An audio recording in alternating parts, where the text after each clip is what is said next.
شیطان کب بھاگتا ہے؟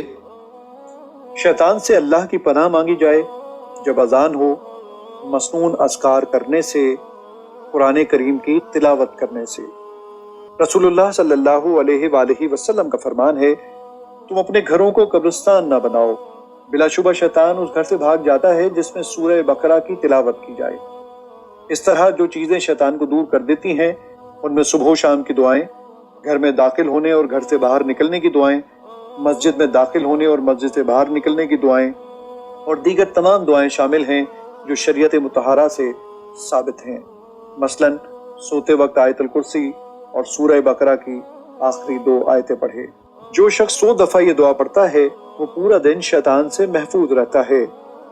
لا الہ الا اللہ وحدہ لا شریک لہ، لہ الملک ولہ الحمد وہو علی کل شیء قدیر۔ اللہ کے سوا کوئی معبود نہیں، وہ اکیلا ہے، اس کا کوئی شریک نہیں، اسی کی بادشاہت ہے اور ہر تعریف اسی کے لیے ہے اور وہ ہر چیز پر کامل قدرت رکھتا ہے۔